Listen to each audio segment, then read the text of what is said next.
Unasikiliza ibada ibadani ndani ya M Gospel Radio, injili ya matumaini kwa jamii. Ibada ibadani ndani ya M Gospel Radio, injili ya matumaini kwa jamii.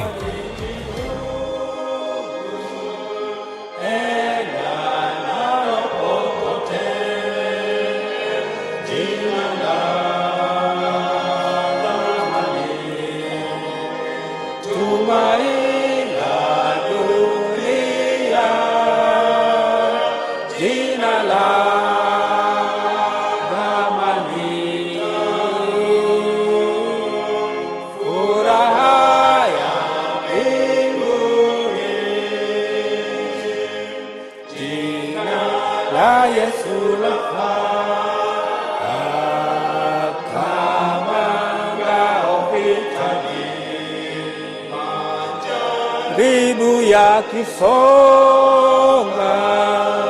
omba kwa jina hili, jina la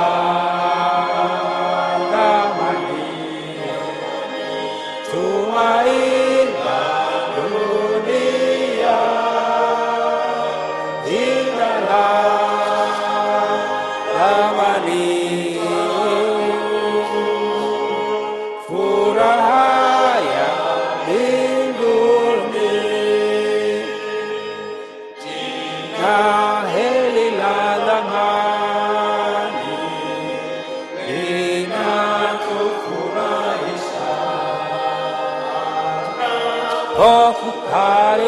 Kukaribisha na tunapomwimbia jina la thamani, tumaini la dunia, jina la thamani.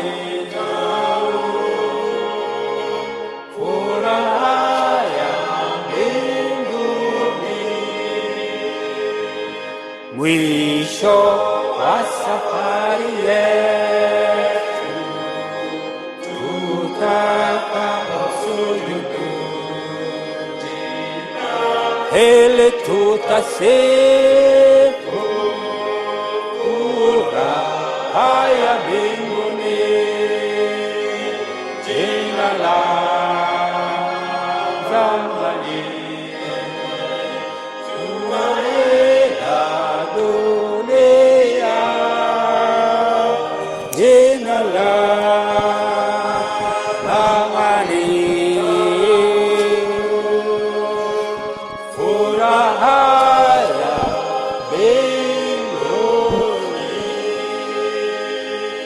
People were wishing each other a Merry Christmas, and a Happy New Year.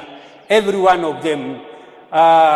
Sisemi mimi najua zaidi ya wengine, lakini Waadventista Merry Christmas and a Happy New Year sijui zilitoka wapi. Na ningetaka kwa dakika 15 tuangalie Waadventista na siku ya Christmas, Waadventista na siku ya Easter, Waadventista na Christmas tree kwa dakika 15. Ningetaka tu kama sherehe hii ya Waadventista, kwa sababu sijui leo nini, leo ni tarehe ngapi? 20. When is Christmas Day? On Thursday. Na nikasikia wengi pale Merry Christmas. Nikakunja uso wangu ambao nakunja kila wakati. Lakini nikaomba Mungu atusaidie. Christmas ni ya nani? Ilitoka wapi? Nani anasherehekea? Waadventista, je, ni wa siku hiyo ama si wa siku hiyo? Naomba, kwa sababu mimi nimezoea, idara yangu ni ya watoto, kwa hivyo mnuwie radhi nikuwaletea picha ya watoto, kwa sababu hata Mungu anatufundisha namna gani katika kitabu cha Danieli. Anatuletea simba, anatuletea nini inaitwa bea. Hata nyinyi nitawaletea bea saa hizi, na nitawaletea inaitwa nini, inaitwa simba.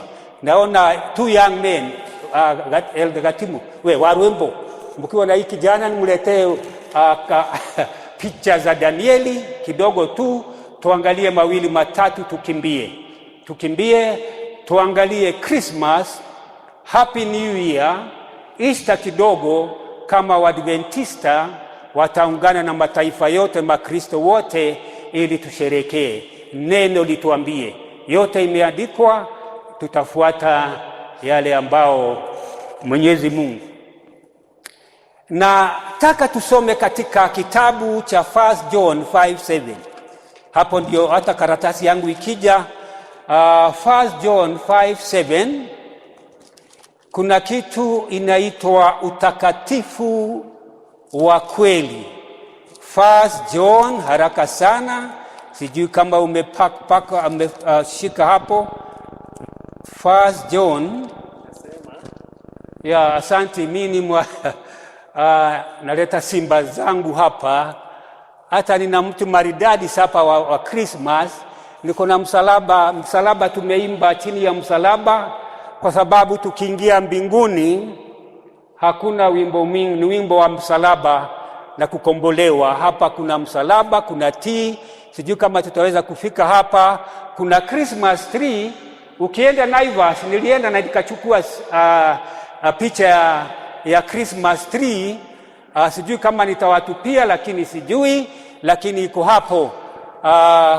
Na nataka ni slides gapi? 1 2 3 4 5 peke yake, ili tujue kama kweli tutaingia katika mambo haya. 1 John 5:7. Yohana, waraka wa Yohana ngapi? 5 fungu la 7.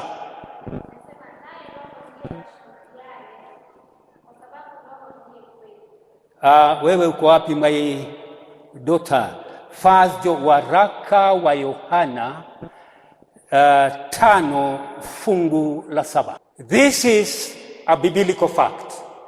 Tumetoa katika Biblia. Na Yohana amesema kwamba katika mbingu wanaonekana mashahidi ni watatu. There are 3 that bear record in heaven: the Father, the Word, and the what? And the Holy Spirit. Nimeandika kama nimeandika tu hapa what you call the Holy Trinity, ambao iko hapo. Na hapo ndipo tunatoa ile inaitwa our Trinity doctrine. Kama nini? Kama Waadventista. Na sitaki kukaa hapa sana hata kidogo.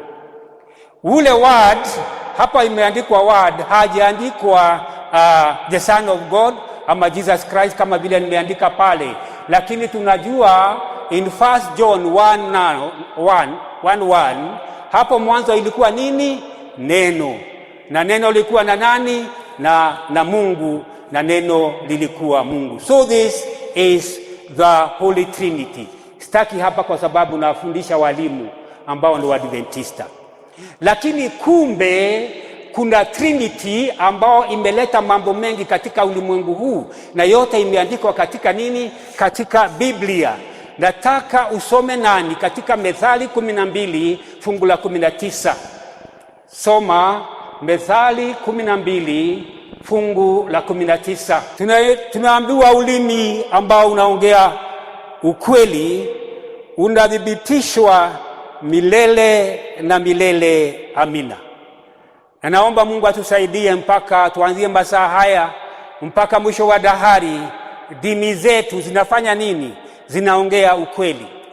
Lakini ulimi ambao unaongea uongo, muda wake ni mfupi. Uhai wa yule ambaye anasema hivyo is short lived. Kwa hivyo Mungu atusaidie tusimame na ukweli. Na ndio tunauliza masaa haya, Christmas tree, Easter holidays, ni za Waadventista ama ziko namna gani? Kuna kitu ambacho kinaitwa False Trinity. Na False Trinity, kimbia nami, nataka ukimbie nani katika kitabu cha Mwanzo 10 uone anayetangulia, anayewekwa wa kwanza katika that Trinity. It's called the False Trinity. Are you there? Genesis 10 verse 8. Genesis 10 verse 8. Tukiangalia katika hiyo section ambayo tunaangalia masaa haya, tunamwona moja ambaye anaitwa Nimrod. Na jina Nimrod maana yake ni muasi mkuu. Unaweza kusema Nimrod means let us revolt, let us rebel. Na kama vile mnajua, after gharika ilipotokea, the floods were there, na Mungu alikuwa amefanya nini? Amesema watu wafanye nini? Watawanyike katika ulimwengu huu. Nimrod mwenyewe akakusanya watu wengi sana, na wakaanza kujenga nini? Wakajenga mnara wa nini? Wa Babeli. Na tunaambiwa katika historia, Nimrod became the first king, the first emperor in the world. Hiyo ni historia. Na Nimrod alijenga mji katika, ukiangalia pale chini 10, hebu soma 10 hapo chini uone kazi ambayo Nimrod alifanya. Okay. Kwa hivyo Nimrod alijenga miji, alijenga miji. Na ya kwanza kama vile tumesema, mnara wa Babylon, na the city of Babylon ambayo ilikuwa hapo. Na hapo chini kuna other cities like Erech, Akkad, Calneh in the land of Shinar. The land of Shinar siku nyingine ni Babylon. Na kwa nini tunasema kwamba Nimrod is a trinity, is part of the fourth trinity?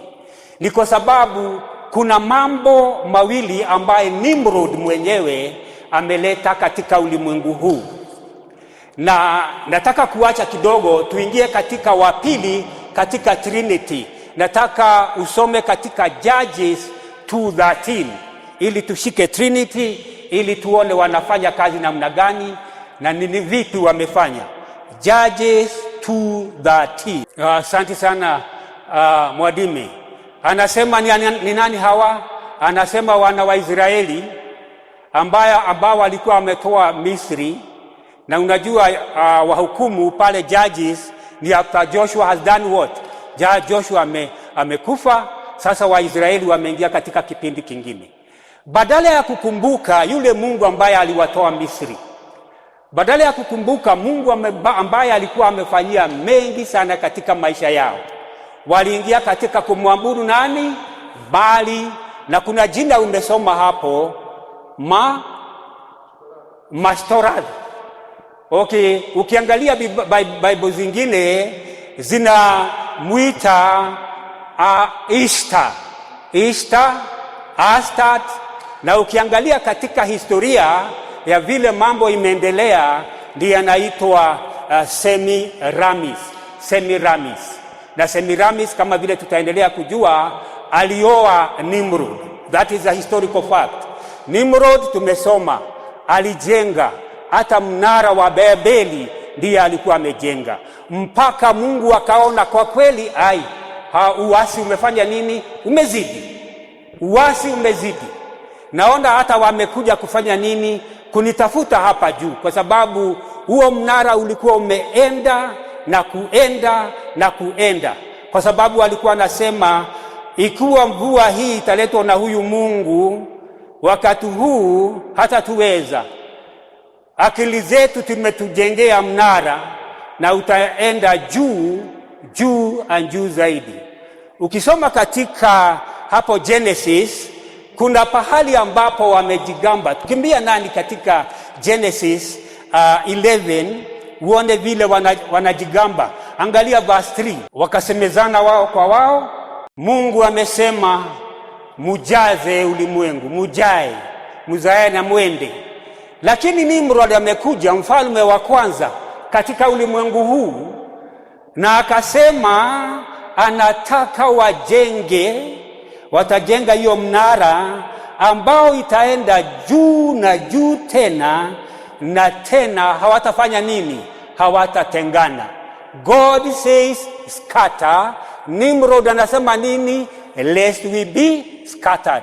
Kwa hiyo Mungu anasema mwenende, lakini anasema njoo tujenge nini? Pamoja. Wale ambao wana Kiingereza kuna kitu inaitwa first person singular.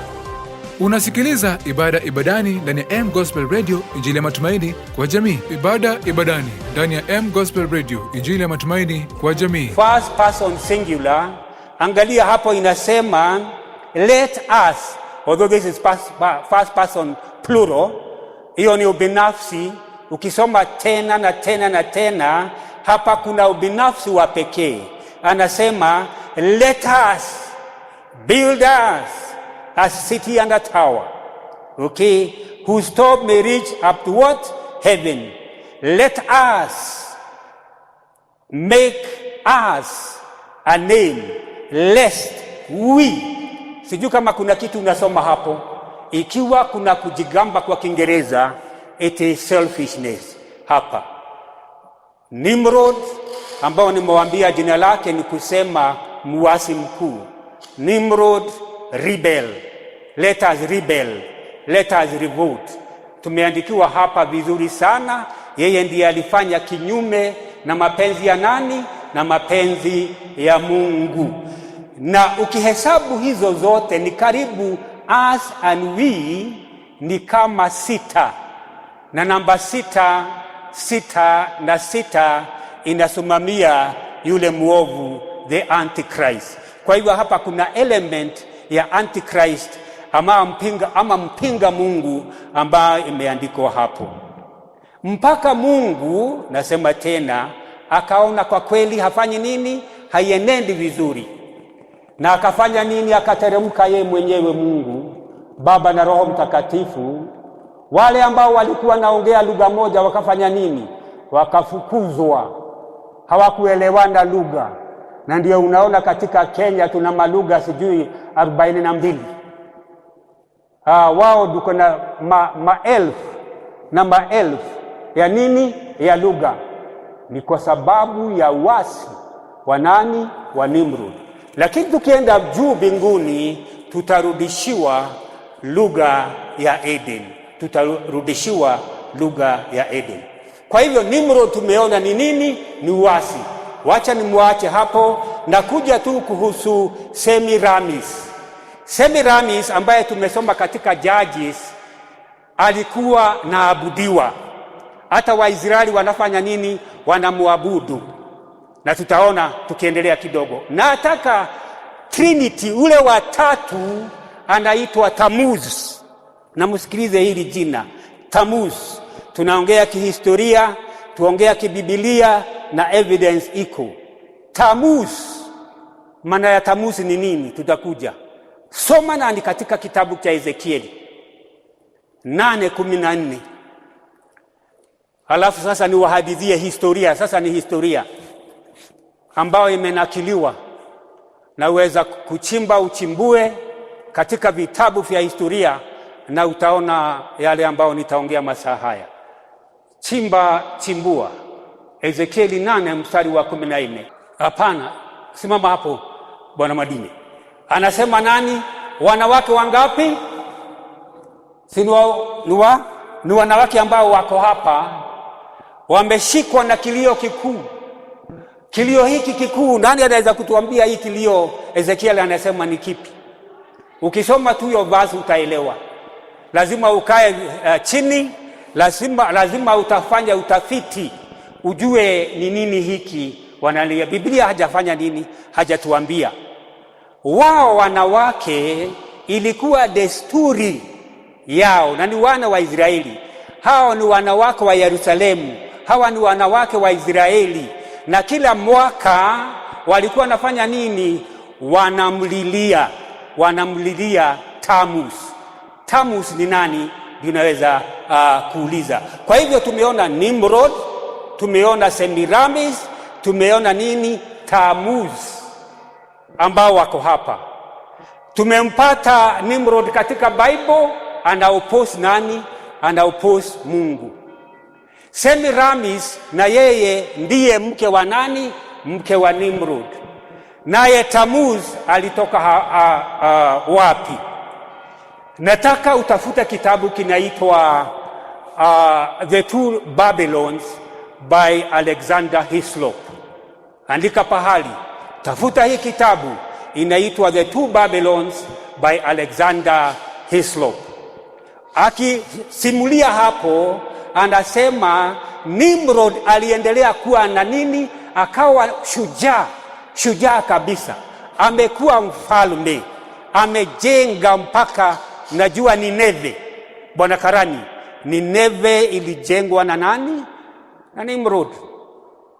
Mika 5, if you read Mika 5 verse 6 utastuka, the land of Nimrod. Kwa hivyo alikuwa shujaa, alikuwa shupafu, akajenga, yeye aliongoza mnara wa Babylon, akawa scattered. Hakufanya nini? Hakukoma, akajenga Babylon, ancient Babylon, yeye ndiye alijenga.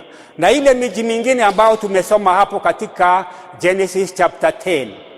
Na Mika ametuambia, ametuongezea, kumbe aliongeza inchi kwa inchi.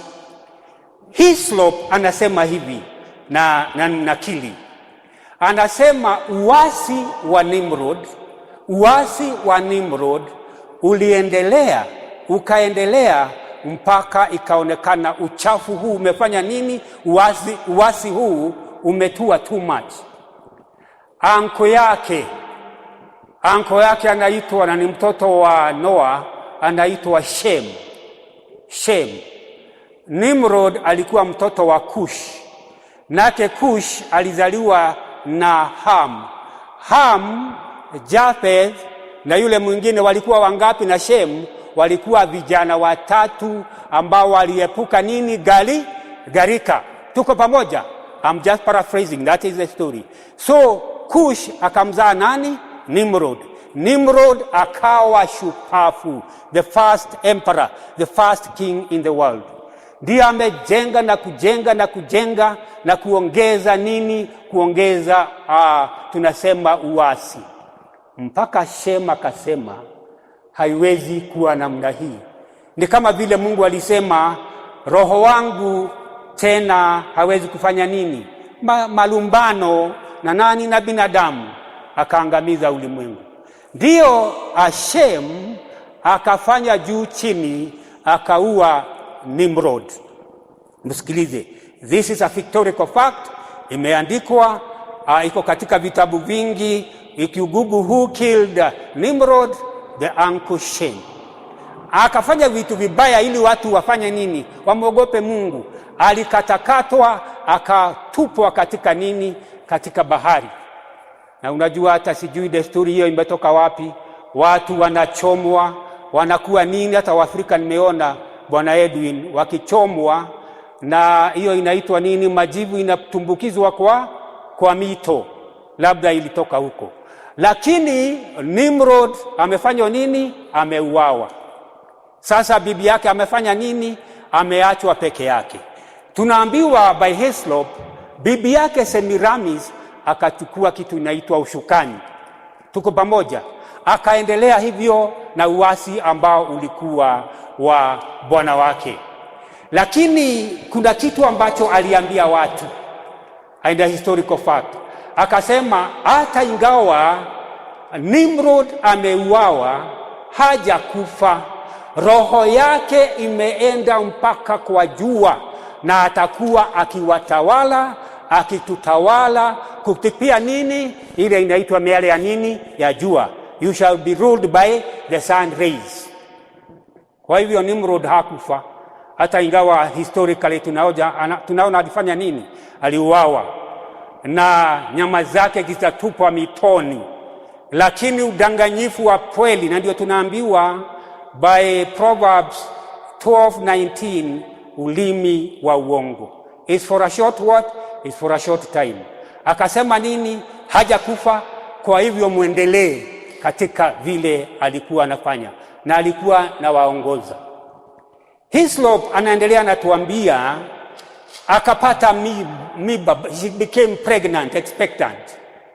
Na kwa sababu alikuwa na cheo kikuu katika hiyo serikali inaendelea, akaona sasa nikiulizwa hii mimba nimetoa wapi, bwana wangu alikufa, akaona adanganye.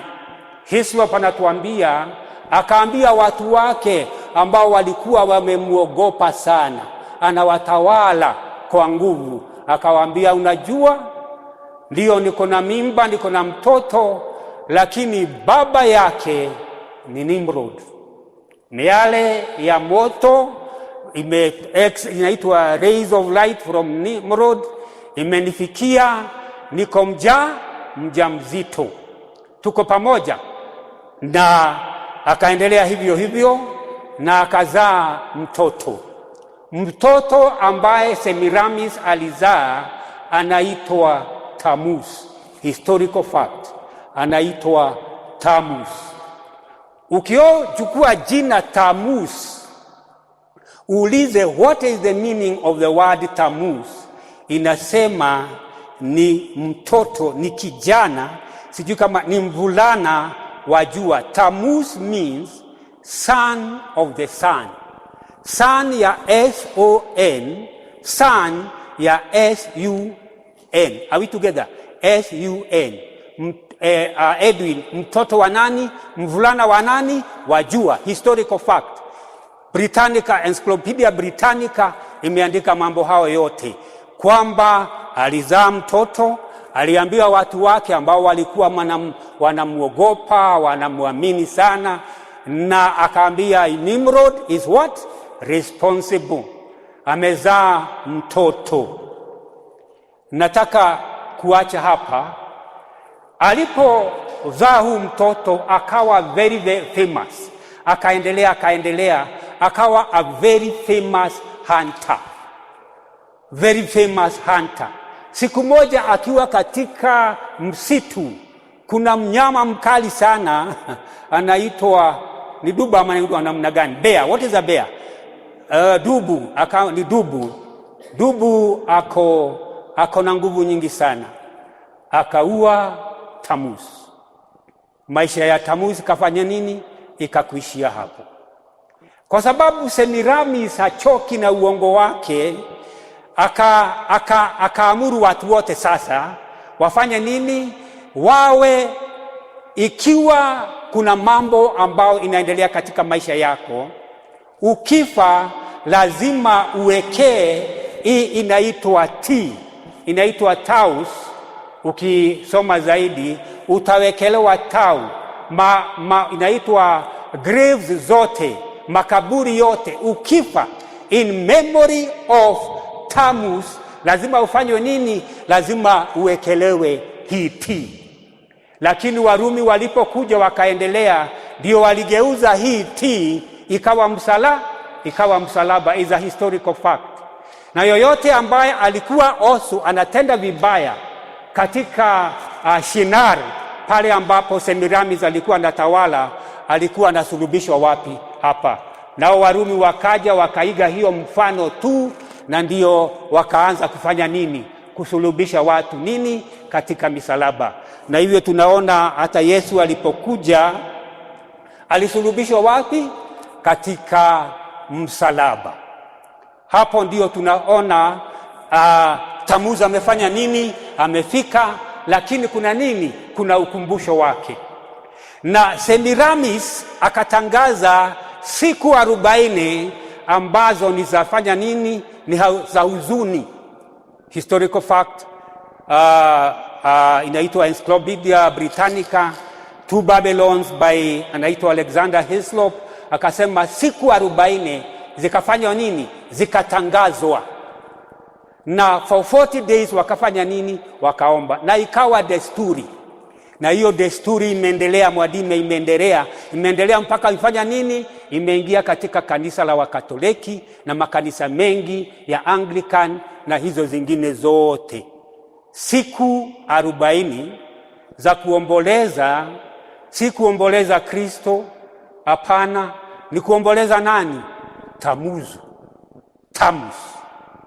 Na misalaba yote ambao ni makanisa karibu yote mkiweka huu msalaba ni ukumbusho, sio mwingine. Ni nani? Ni Tammuz. Tuko pamoja? Tawapatia wakati ili muulize maswali. Kwa hivyo tunaona Nimrod uasi wake amekufa. Tumeambiwa ameenda kule kwa jua. Kuna kitu ambacho kingine niliacha kidogo. Semiramis akaambia wafuasi wake, in memory of Nimrod, nataka tutenge malimbuko ya kwanza, first fruit. Chochote ambacho ni cha kwanza kitakuwa cha nani? Cha Nimrod. Are we together? Chochote ambacho ni cha kwanza. Na ndiyo siku ya kwanza inaitwa Sunday. Sunday. Sun si mwingine ni Nimrod, kwa sababu Nimrod alipokufa anaambia watu nini? Alienda wapi? Alienda kwa jua. Na hapo hebu niwaambie, Sunday haikuanza na atina Catholic, hapana, that is not a historical fact. Haikuanza na Constantine, that is not a historical fact. Sunday, kuabudu kwa Sunday ilikuweko zamani. Wakati wa nani? Wakati wa Semiramis and Nimrod. Soma nami katika Ezekieli 8:16. Wanaabudu jua, nataka ufika hapo tu. Kuabudu jua kwa katika Biblia tumeandikiwa. Kwa hivyo jua lilikuwa linaabudiwa. Hebu nataka kuwauliza, wakati wa Ezekiel kulikuwa na papasi? Mutari. Tunasema wa Catholic walileta nini? Papasi walileta Sunday? Hapana. Constantine 321 ndio aliweka sheria ya Jumapili, lakini jua, Ezekieli alikuwa miaka 500 karibu na kitu kabla ya kuzaliwa kwa nani? Kwa Yesu nani? Yesu Kristo. Kwa hivyo jua lilikuwa laabudiwa, na ilitokana na nani? Semiramis. Semiramis alisema nini? Alimtukuza bwana wake, akasema haja kufa hata kidogo, ako wapi? Kule juu. Na akasema the first of everything, the first day of the week, the first day of the year. Mkisema happy new year, ni Nimrod mnakumbuka. Happy new year. Year ya wapi? Hiyo ni year ya wapi hiyo? Kuna kalenda ambao iko katika Biblia ni tofauti sana na kalenda ambazo tuko na nini tunaenda nazo. Lakini first of everything ndio nafanya nini? Semiramis alisema sacrifice to Nimrod. New Year's Day is a pagan. New Year's Day don't celebrate. Hata mwaka wa Mungu unaanzia March 21st mpaka first week of April. That is the month of Nisan. That is where the calendar of heaven does what? Begins. Hii nyingine imetokana na Babylon. Ni kama nini, Elder Edwin? Ni kama siku hizi zote za nini? Za juma, the days of the week. Ya kwanza ni Sunday. Ya pili ni nini? Moon Day. Na Moon Day singine ni anaitwa Semiramis Day. Kwa sababu yeye alisema hata mimi nikifa nitaenda kwa nani? Kwa mwezi, na mtanipatia siku hiyo. Na kwa kweli alifanya nini? Alipatiwa hizo siku. Kwa hivyo tunaona kwa kweli Nimrod ameacha kitu inaitwa legacy. Ametuachia Sunday. Sunday uite Nimrod's Day, imekuja Sunday, ilikuweko hata kabla ya Yesu hajafanya nini? Hajazaliwa, alikuweko hata papacy. Papacy imekuja 538 AD. It is even 500 years earlier. Huko mbele karibu ni miaka karibu 1000. Ukifanya hesabu kuja kwa papacy kuna miaka zaidi ya 1000. Na Sunday ilikuwa nini? Sunday ilikuweko. Kwa hivyo kutoka kwa Trinity, Fourth Trinity, tuna Sunday worship. Unasikiliza ibada ibadani ndani ya M Gospel Radio, injili ya matumaini kwa jamii. Ibada ibadani ndani ya M Gospel Radio, injili ya matumaini kwa jamii. Kutoka kwa Semiramis ni nini ambacho tumerithi kutoka kwake. Na kuna kitu nataka kusema hapa. Soma nani katika kitabu cha Jeremiah 7, not Jeremiah, Genesis Jeremiah 7 uone ni nini hiki tulipatiwa na Semiramis. Jeremiah 7, are you there? Jeremiah 7, wapi Jeremiah 7? Uone kitu ya uasi mkubwa tulipata kutoka kwa Semiramis.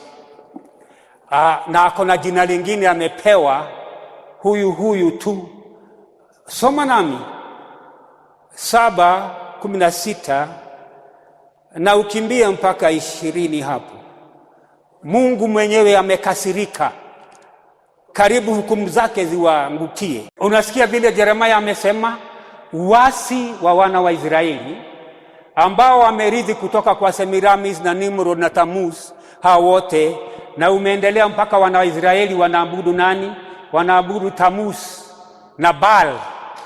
Pale tulisoma katika Judges 2:13. Hapo amesema, nimefunga mlango ya wana wa Israeli, msiwaombee tena. 17. Okay. Mungu hafurahi kwa sababu watoto wake wamemwacha. Wameingia katika kuabudu nini? Kuabudu miungu mingine. Na huyu ambaye ako hapa anaitwa Malkia wa nani? The Queen of Heaven. Google, check.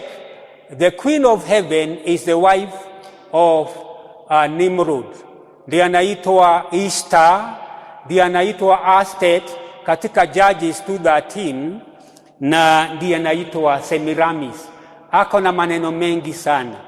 Na sijui wakati tulipokuwa tukiwa watoto wadogo, tulikuwa tunafanya nini? Tunatafuta kuni, na mama ndio anafanya nini? Ndio anatengeneza ile dough ya kutengeneza chapati. Chapati was a very rare commodity, si ndio? Na baba zetu kuna kazi ambao walikuwa wanafanya. Hiyo picha inanikuja. Kumbe hii desturi imetoka nini? Babylon. Imetoka Babylon. Na hii ndio inasherekewa, inaitwa Easter cake. Easter cake. Na ukiangalia Google Easter cake, inatengenezwa vizuri sana na inawekwa msalaba hapo. Msalaba unakumbuka nani? Unakumbuka tu Tamuz, ambaye alifanya nini? Alikufa. Now it is offered to the Queen of who? Queen of Heaven. Is it in the Bible? Yes, it is in the Bible. Kwa hivyo wakati wa Easter, Good Friday, I don't know how Good Friday is, Sabato, Easter Sunday, Easter Monday, huo wote inaitwa, it is heathenism, ambao ni nini? Imeingizwa katika Ukristo. Naona kama tuko hapo mpaka hapo. Hiyo Easter hatuguzi leo kwa sababu Easter iko mbali, labda wakati mwingine. Lakini ukisherehekea Easter na unakula kitu inaitwa Easter bun, na Easter bun iko na cross. It is not the cross of Jesus ambao tumehubiriwa hapa. It is the cross of who? Tamuz. Are we together? Ambao ilibadilishwa ikiendelea na Warumi, na Yesu akasulubishwa katika huo msalaba. Basi mpaka hapo tumetoka kwa Trinity, tumekuja mpaka hapa. Hii mambo yote ni historical, lakini ukisoma Biblia, for example, if you took Ezekiel 8:14, uambiwe Tamuz analiliwa, Bible haituambii. Kwa hivyo lazima ufanye nini? Uende utafute, ufanye nini? Uchambuzi. Uchambue nani huyu Tamuz. Ukichambua ndio utakuta kwa kweli ndiye alikuwa mtoto wa nani? Wa Semiramis. Na alikuwa amezaliwa na nani? Anasema ni jua, lakini haikuwa namna hiyo. Lakini nini aliacha? Kaburi zote zilikuwa zinawekwa msalaba. Na ndio unaona hata siku hizi kaburi zote isipokuwa za Waadventista, ina msalaba unawekwa hapo. Lakini tukumbuke, it has nothing to do with who? Kristo ambaye alitukufia msalabani. Je, Christmas ilitoka wapi? History inatuambia hivi, Tamuz alizaliwa tarehe 25 mwezi wa 12. Tamuz alizaliwa wakati huo it is actually the birthday of Tammuz, mtoto wa Semiramis ambaye alijaa uasi katika hizo siku za Babilonia. Kwa hivyo ndio tutasema, siwezi kukwambia Bwana Edwin Mutari Merry Christmas, kwa sababu itakuwa nikiongea nini? Uasi mkuu. Katika karne ya 4, 4th century AD, kuna mambo mawili ilifanyika. Wa Catholic papacy ndio ilitengeneza misa maalum tarehe 22 mwezi wa 12, ikatengeneza misa maalum inaitwa Christ Mass. Christ Mass ikaendelea, wakatoa nini ile mass kidogo, wakaita Christmas. Are we together? Hapo papacy 4th century, na hapo kulikuwa na mfalme ambaye anaitwa Constantine. Ukiangalia historia is a historical fact. Kwa hivyo December 25 si siku ya Yesu kuzaliwa, lakini ni siku ya nani? Ya Tammuz. Na ukiangalia tena katika Warumi wa zamani, inaitwa Ancient Rome, December 25, December nini?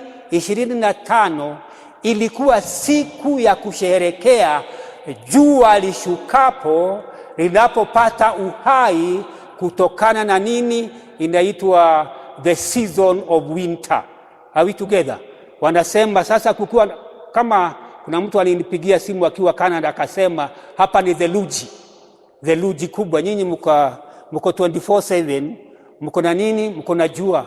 Wao hata wakati huo jua linafufuka kuanzia tarehe 25 mwezi wa Disemba. Ndio wanasema this is the birthday of the sun. Wakaweka katika kalenda zao, na ndio Wakristo wamefanya nini? Wameiga.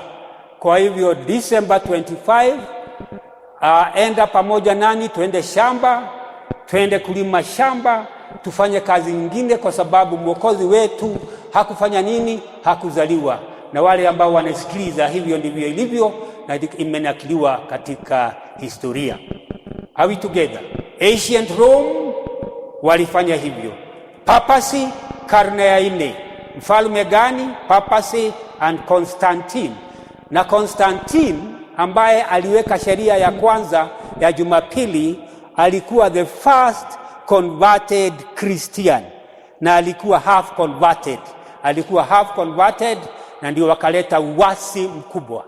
Kwa hivyo tunasema Christmas is a pagan day. Na msiingie, ikiwa mtaki nini kuingia katika ghadhabu. Unajua Mungu amesema nini? Usiwaombe mwisho, mlango wa rehema umefanywa nini? Nimbo wafungia, hata mlie. Wameniasi. Judges 2:13, wameenda mungu wa Baali na anaitwa Astaroth. Tuko pamoja? Astaroth si mwingine ni nani? Chunguza zaidi, anaitwa Semiramis. Sijui uongo huko, akatuletea Sunday, akatuletea Monday, Queen of Heaven. Hata Wakatolika wako na Queen of Heaven, na yule Queen Heaven is the same, Semiramis. Are we together? Watatu naita Fourth Trinity, Tammuz, ametuletea Christmas ambao inasherekewa kila mwaka 25th December. Je, Yesu alizaliwa tarehe 25 Disemba? La hasha. Encyclopedia Britannica ukurasa wa 704 unasema katika Palestine wakati huu, sijui nani atatulipia fare twende Palestine hiyo siku, utaona nchi yote ni nini? Ni theluji. Kwa hivyo unaweza kutuambia namna gani ati the wise men and the shepherds were there? Shepherds cannot be there. Ilikuwa ni msimu na imeendelea maka maelfu. Are we together? Imeendelea hivyo. That is the climate of Palestine during December. It's a rainy season, mvua ni nyingi sana, hata hapa kunyanyesha. lakini hapa ice iko nini iko. Kwa hivyo no shepherds by night, hakuna. So Christ was not born in December, and nobody knows when Christ was born. Kama vile kaburi la Musa lilifichwa ndiyo siku ya kuzaliwa, Mungu anajua sisi ni wadhaifu. Tunaabudu nini? Vitu badala ya nini? Yeye mwenyewe. Tuko pamoja? Hapo ndipo iko namna hiyo, na hapo ndio nisema Christmas Day, December 25th. Hapana, alizaliwa si mwingine ni Tamusi. Je, katika kitabu cha Yeremia, mnajua kuna December 25? Soma nami katika kitabu cha Yeremia, mwisho kabisa. Namalizia hapo ili Merry Christmas ipotee milele na milele, amina. Sijui kama rais wetu Mheshimiwa siku ya 25 atafungulia nini wafungwa, ni kucelebrate hivyo maraduku ambaye tumesomewa. Hata yeye ilikuwa desturi kila mwaka tarehe 25 mwezi wa 10 na ngapi, 12, imeandikwa pale. Yeremia aliandika miaka ngapi? 500 na kitu hapo kabla nani, kabla ya Yesu kuzaliwa. Kwa hivyo ilikuwa tuseme hivi, in short, tarehe 25 mwezi wa Disemba haikuwa za jana, iko na maelfu ya miaka, si ndio? It is many years, thousands of years old. Ilianza na nani? Haikuanza na Mungu Baba, Mwana wala Roho Mtakatifu. Ilianza na Nimrod, akatupatia sandi, na ndio tutapigana usiku na mchana tujulishe watu watoke katika Babeli ya Nimrod Day, or the day of the sun. Watoke katika Easter kwa sababu ina celebrate nani? Ina celebrate Queen of Heaven ambaye ni Semiramis, ambaye alikuwa muasi mkuu. Na kitu ya tatu, Tammuz, Ezekiel 8:16, jua linaabudiwa 16:14. Tunaambiwa hata Waisraeli wanalilia Mwokozi, walimkataa alipokuja katika ulimwengu huu, lakini katika mienendo yao wanakumbuka yote ambaye aliongewa. Kwa nini? Kwa ulimi wa uongo. Naona nifike hapo. Kama kuna swali, kuna kitu sijasema. Christmas tree ni curse. Yusuf, usiweke Christmas tree kwako. Ukiona tu toroka, kwa sababu Mungu ameilaani the Christmas tree. Soma nami katika Yeremia 10. Soma nami Yeremia 10:3-5. Hii andika hapo Yeremia 10:3-5. This is the Christmas tree. Warembo, masikia imeandikwa hapo. Wanaenda katika kichaka, wako na shoka, wanakata mti, na kuna yule mti inakatwa. It is not any tree. This is called the fir tree. It is gold and evergreen. Gold and evergreen, wanasema huu mti, na ni kweli gold and evergreen. Kuwe kiangazi huko, kuwe theluji, kuwe nini, the most bitter winter, the gold and evergreen inafanya nini? Inaendelea hivyo. Unaona, inapambwa na nini? Na fedha na dhahabu, inarembeshwa. Ni kama Mungu. Kwa hivyo ukiweka hii ni miungu ambaye ile melaaniwa na nani? Na Yeremia mwenyewe. Mnakata mti, mnauweka hapo Alvin, huongei, hutembei, husikie. Kweli kuna ujinga umepita hii, ujinga wa mwisho, na unaabudu mbele yake. Mimi nashtuka mbele ya kitu hakisikii, hakiongei, hakitembei. I think there is a stupidity of the highest order. Lakini yule muovu shetani amefanya tukumba tuwe sijui nitumie neno gani. Kwa hivyo Christmas tree, it belongs to over here na hii ni desturi ya watu wengi katika Europa.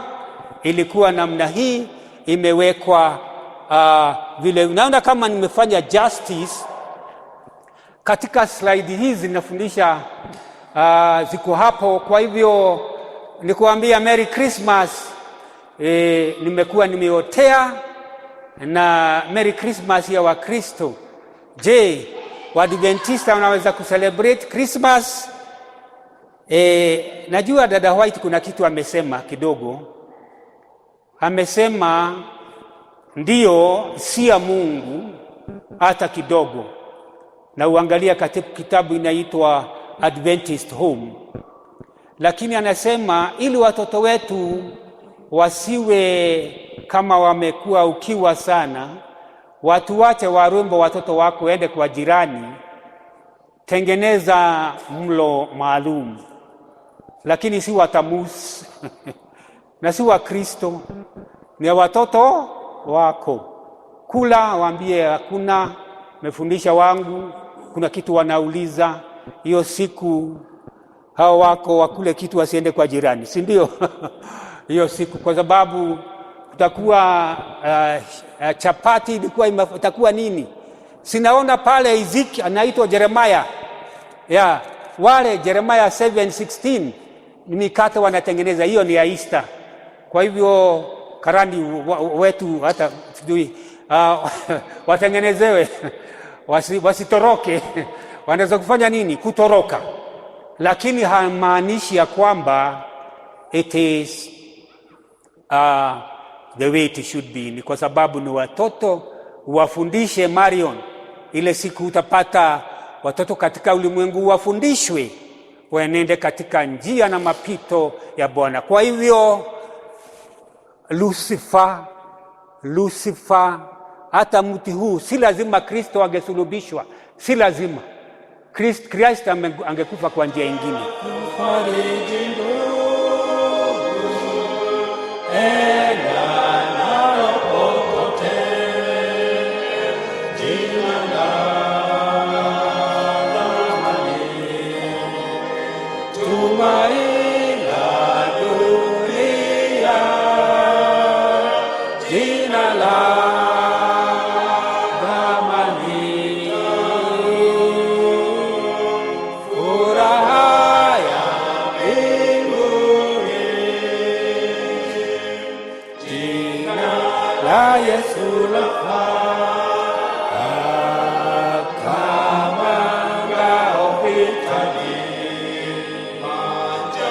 Bibu ya kisonga, omba kwa jina hili, jina la thamani, tumaini la dunia, jina la thamani.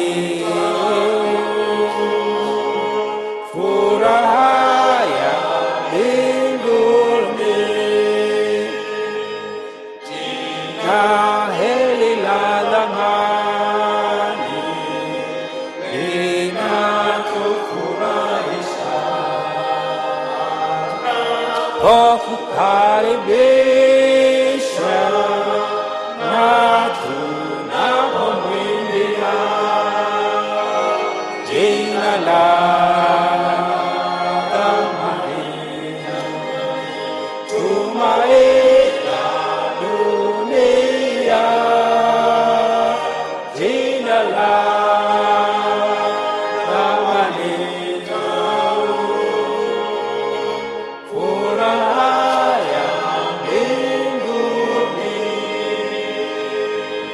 mwisho wa safari yetu, tutakaposujudu hele tutasifu furaha ya mbinguni, jina la thamani, dunia,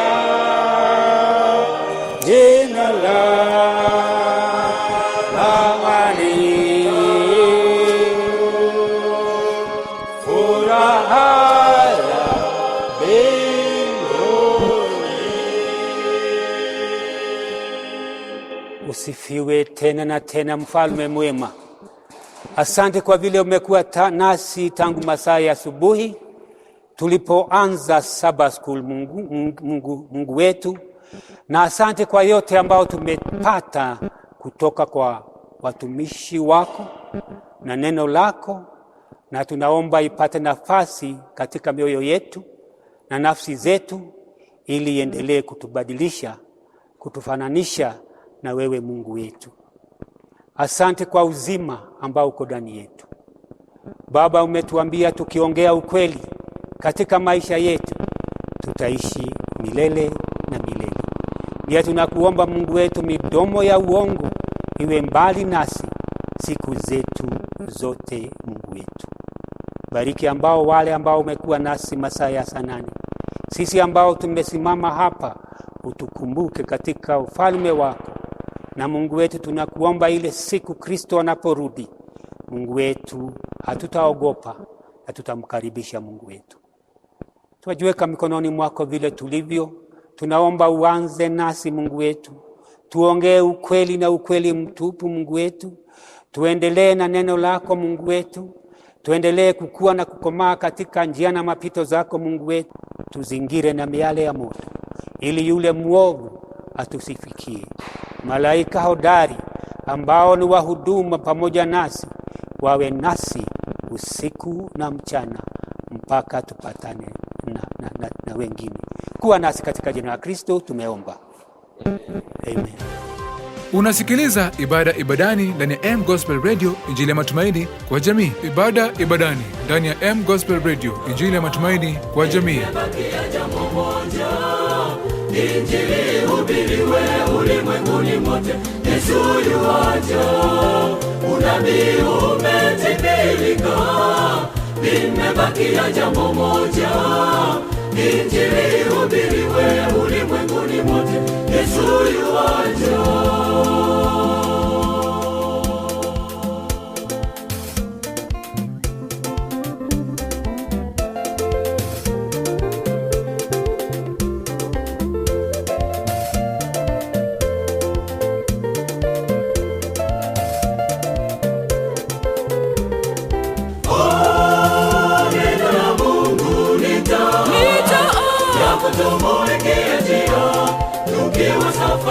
Safari yetu ya mbinguni ni ngumu jamani, tusome kwa juhudi neno tutapona.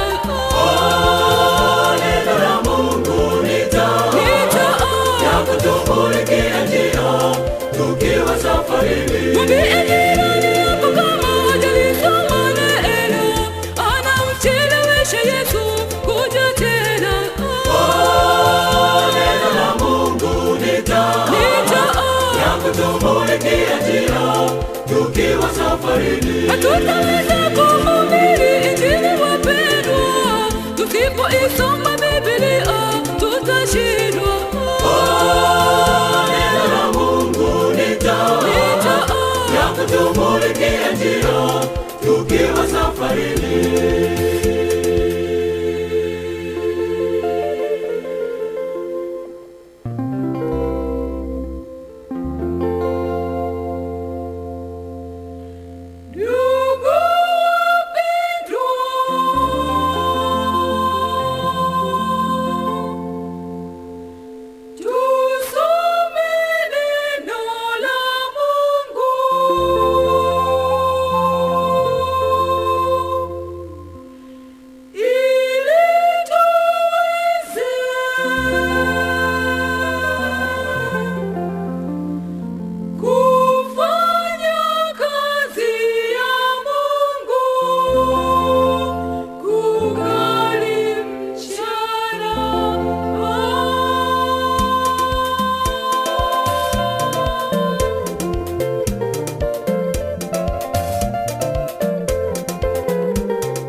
Safari yetu ya mbinguni ni ngumu jamani, tusome kwa juhudi neno tutapona. Neno la Mungu ni taa ya kutumulikia njia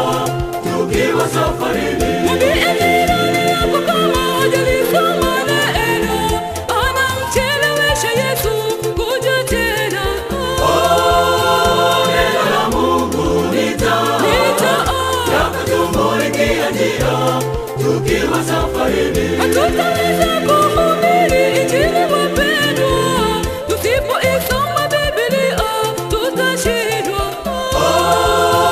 Neno la Mungu ni taa ya kutumulikia njia tukiwa safarini. Safari yetu ya mbinguni ni ngumu jamani, tusome kwa juhudi neno tutapona. Neno la Mungu ni taa ya kutumulikia njia tukiwa safarini. Mwambie jirani yako kama hajalisoma neno, anamchelewesha Yesu kuja tena. Neno la Mungu ni taa ya kutumulikia njia tukiwa safarini. Hatutaweza kuhubiri injili wapendwa, tusipoisoma Biblia tutashindwa.